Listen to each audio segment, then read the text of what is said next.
Na entrevista de hoje, dos próximos 3 programas, nós vamos conversar sobre a origem e a importância do sábado na Bíblia com o teólogo e doutor Alberto Tim. Pastor Tim é autor do livro Sábado na Bíblia, que foi editado e publicado pela Casa Publicadora Brasileira. Pastor, é um prazer recebê-lo aqui. Vamos então à primeira pergunta. Pastor, se a Bíblia é uma só, e tanto no Velho como no Novo Testamento, o sábado é mencionado como dia de guarda, por que existem tantas pessoas guardando o domingo? Eu creio que todos os observadores do domingo que conhecem a Bíblia são honestas em sua perspectiva da Bíblia.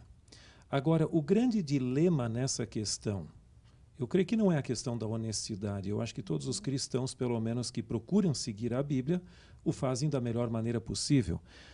A maior dificuldade, eu creio que são 2 pontos. O primeiro deles é como nós interpretamos a Bíblia. Se a Bíblia, para mim, é meramente um fruto da cultura antiga, o sábado acaba sendo passageiro. Por outro lado, se a Bíblia eu a interpreto de uma forma alegórica, eu posso impor ao texto bíblico o que eu achar, da minha perspectiva. Se eu fragmento o conteúdo da Bíblia, o Antigo Testamento para aquela época, o Novo Testamento para hoje, e não como uma palavra que permanece com um evangelho eterno, como fala o livro do Apocalipse, também o sábado vai ser simplesmente para aquela dispensação antiga. Então, o sábado só faz sentido se eu tomar a Bíblia como ela diz, como sua própria intérprete. Um segundo ponto, e esse eu acho que é o mais crucial em todo esse debate, é que houve uma mudança do sábado para o domingo, pelo menos na história do cristianismo, sim. Só que quando ela ocorreu? Historicamente, nós temos evidências de que essa mudança ocorreu no período pós-apostólico. Mas houve sucessivos intentos, isso continua até hoje, de reler a história pós-apostólica para dentro do próprio texto bíblico, como se a mudança ocorresse já com Cristo e os apóstolos. Se este for o caso, e essa é a minha perspectiva de interpretação da Bíblia, não há como, então, manter o sábado, porque eu quero que o sábado diga domingo.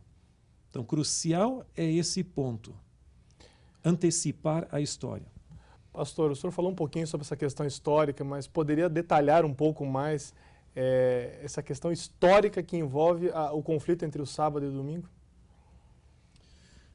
Esse é um ponto bastante controvertido por uma razão. Você tem estudos apologéticos que tendem a simplificar o assunto da perspectiva de defender o sábado do 7º dia e também muitos estudos apologéticos tentando já impor o domingo para dentro do Novo Testamento.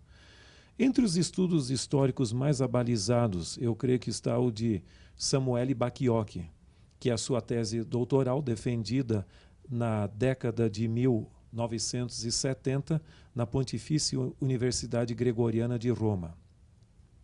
Esse estudo demonstra que vários fatores contribuíram para a mudança do sábado para o domingo no período pós-apostólico. E ele coloca 1 século após a morte dos apóstolos começou esse processo, ou seja, no 2º século. Entre eles estava o espírito antijudaico daquela época. Enquanto o judaísmo era bem aceito no Império Romano, convinha aos próprios cristãos serem confundidos como uma seita do judaísmo.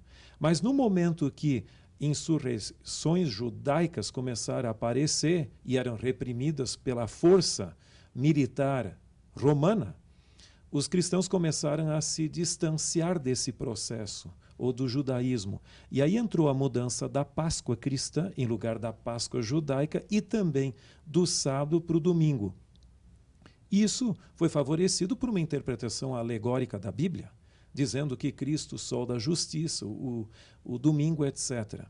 No Império Romano, o domingo se tornou, ou seja, o culto mitraísta, o domingo, a primeira religião universal, importada pela soldadesca romana da Pérsia, em suas guerras ali.